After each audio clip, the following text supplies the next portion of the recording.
Thank you for coming in today. I'm going to be your helper in helping you figure out how to use your new clarinet that you recently purchased. And we'll get through this in styling fashion and you'll be playing like a pro in no time. So I see this is the clarinet you bought from us. Yeah, you picked a really wonderful case. I like this case because it has the individual inserts for the pieces, bell, mouthpiece, barrel, top stack, bottom stack. I think this is a very nice case. It has very hard styrofoam. It'll help keep the clarinet safe should it get bounced around or anything. Would you like me to show you how to assemble this so that you can do it in music class? Sure, I'll go ahead and do that, and then I will show you all the extra things that you got with your clarinet and how to use them properly to keep this instrument in top shape. Okay? Okay. So I want to start by introducing you to all the pieces to it. We have your bell. Now this bell, it's very nice. It's plastic wood composite, so it'll resonate the sound very well.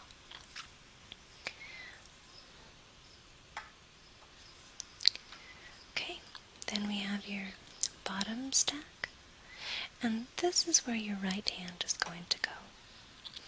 You have a thumb rest back here that you will rest your right thumb under, and I usually try to cradle it on the knuckle of my thumb. So, knuckle. And then you'd come around to the front, and you'd place 1, 2, 3 fingers on the keyholes. Your pinky finger will navigate these 4 keys, alternatively, depending on the note you're trying to play. But as you can see, they all do different things. This one functions the key right there. This one also functions that key. This one. And this one. Okay, so this is your bottom stack.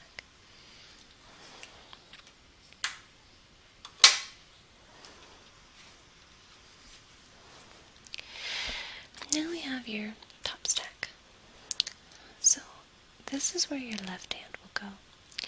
You have your octave key and your F key in the back, and this is where your left thumb will go. We'll cover this hole and operate the octave key to open should you wish to go up the octave. Now, as for finger placement, your index finger, middle finger, and ring finger will go on these 3 keys. Your ring finger will alternate this small key right here. We'll take care of that. So your pinky finger will play this one if need be. Your pinky finger will navigate this button, which opens up. Can you see that key? Good. It will open up this back keyhole. Now when your clarinet is completely assembled, your pinky will also navigate 3 other keys, and I will show you that later. Your right hand, since it will be sitting on the lower stack, this index finger will also roll up and down these keys, depending on which one you need to push. There are 4 keys. 1, 2, 3, and 4. So this index finger will accommodate that keyhole like I showed you, and will also roll up and down on these depending on which key you need to press. So that's your top stack.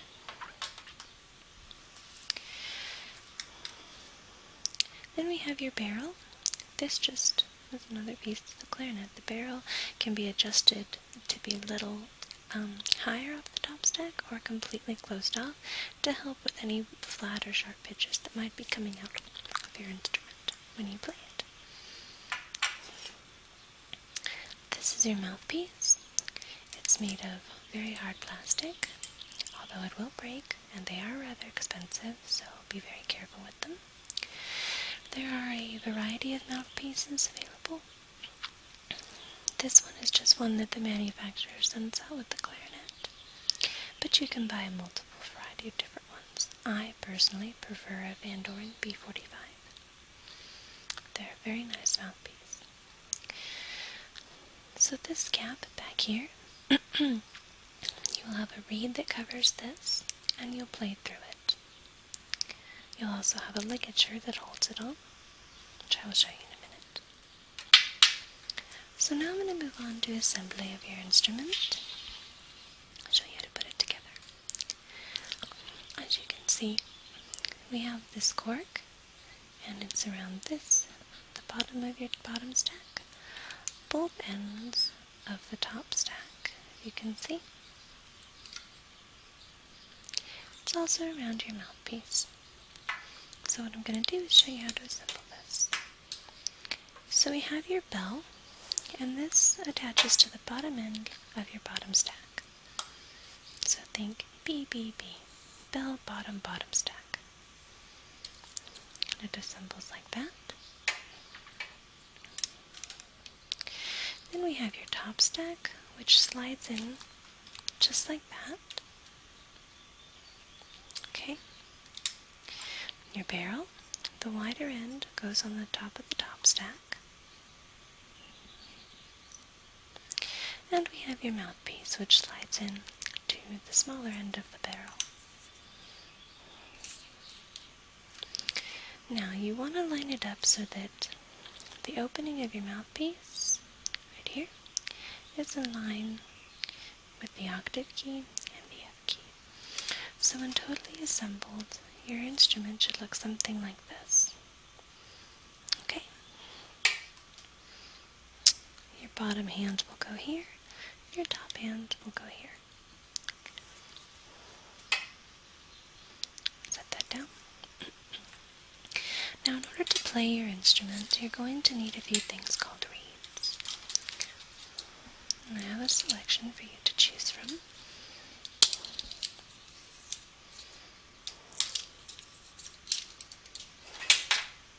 Put this down on my lap.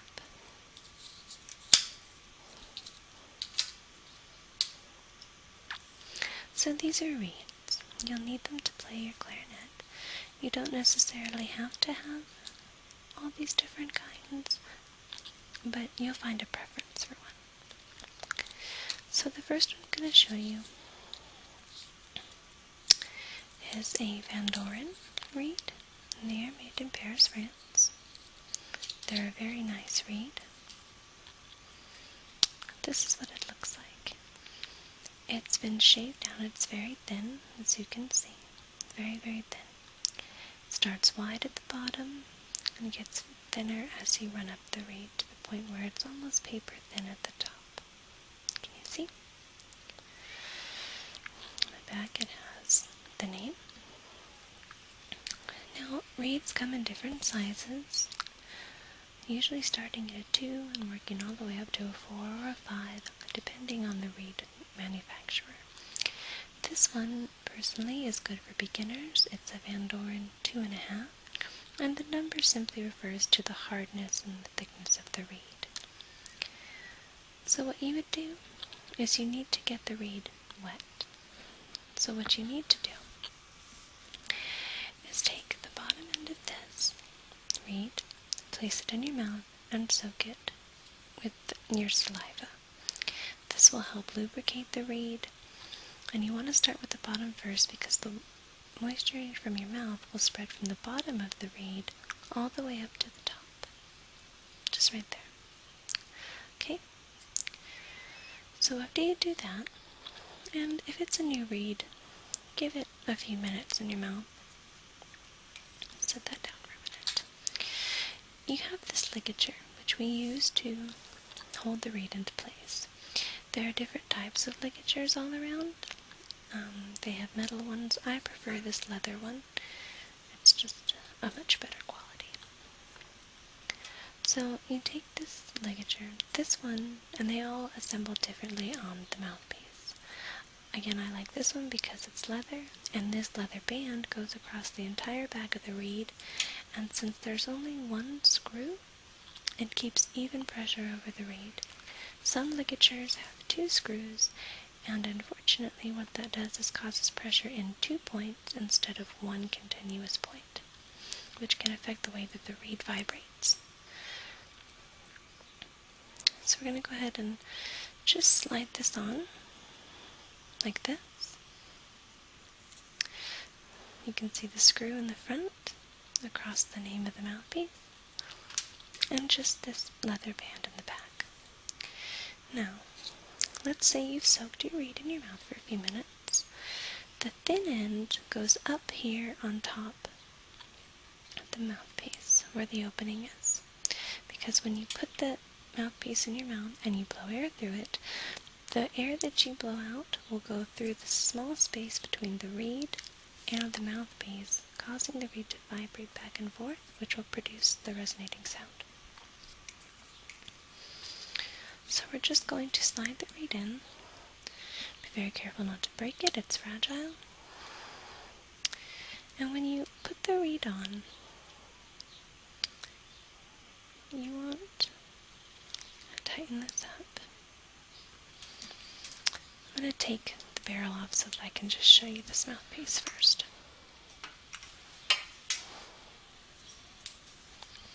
Okay, so when you're doing this, you want to leave about this much space between.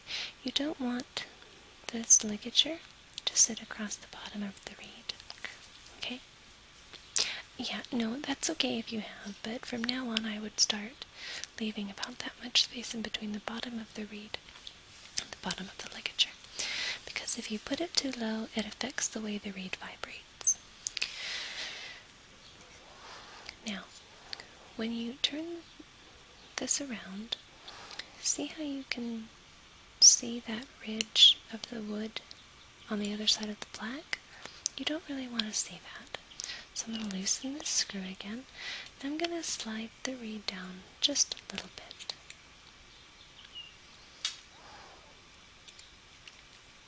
Tighten it back up. Now, when I say tighten, you do not want to crank this so hard that the reed can't vibrate. And you'll find that sweet spot once you've played for a couple of weeks. You'll find that sweet spot of where your ligature likes to be. So I usually tighten it, and then I go back half turn. See the very small amount of wood that you can see over that black ridge of the mouthpiece? That's what you want. So now your reed is assembled. Put this back on. So when you hold your clarinet, you need to hold it between your legs at a 45-degree angle out from your body. So it should kind of look at an angle like this.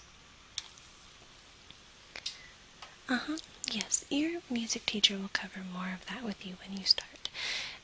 Every music teacher is a little different, so I don't want to say to do one thing or another, but it needs to be at a 40. The bells should be angled at a 45-degree angle away from your body. Okay? Do you have any questions so far? Cleaning and maintenance. Perfect. I'll talk about that right now. So, when you're done playing your instrument for the day, you're going to start by taking off the mouthpiece first. Removal of the ligature, removal of the reed. Now for reeds, it's very important that they go back and they dry flat, because unfortunately they are made of bamboo. Not unfortunately, but bamboo reeds are very nice. When a reed dries, because it's wood, it can dry and warp, kind of not flat. Like if you've ever seen an old patio, after years and years of rain, the wood is kind of bent and warped. The same thing can happen to your reeds. So we recommend a reed protector case. And they come with two-sided, or they come with, two-sided with 2 slots on each side, so you could store 4. This is just a small one, it stores 2. So what I would do, you open it up a little bit, so you can see it opens a little bit. The most important part to keep flat is this thin area at the top, because if this gets wavy and warped, your reed will not play properly. So when you take these to store them, you need to sort of wipe off the excess saliva, if there is any. And you take this thin part and you put it on the bottom like this. You gently slide it in, just so that the bottom of the reed is level with the bottom of the reed protector. And then you just snap the top part closed. Whoops, I didn't close it. Okay, now it's in. This will keep the reed flat against the plastic and will help keep the reed from warping. I recommend using one of these with all of your reeds because reeds are very expensive and they will last much longer if you keep them in a reed protector. Okay. These clear packages that they originally come in, those are fine. You can use those if you want to, but I really recommend getting a reed protector case because these cases are plastic, so they don't keep the reed tight and flat against the surface. Now, you asked about care and maintenance of the instrument itself. So when you're done playing, it's very important that you clean out your mouthpiece and that you clean out your barrel. If you see inside the barrel, it starts out wide and then gets smaller. That's because there's a ring in the inside. So it has this little edge that will collect spit and anything else that was in your mouth, like food or anything like that, food particles. It'll all collect around that edge. So I recommend taking a small Q-tip and just running it along the inside on both ends of the barrel. Can you? Oh yeah, there you go, you can see now. Yeah, so you're just going to take a Q-tip like this and swirl it around the inside along that edge to clean out any food particles. Does that make sense? Great. Now, for your bell,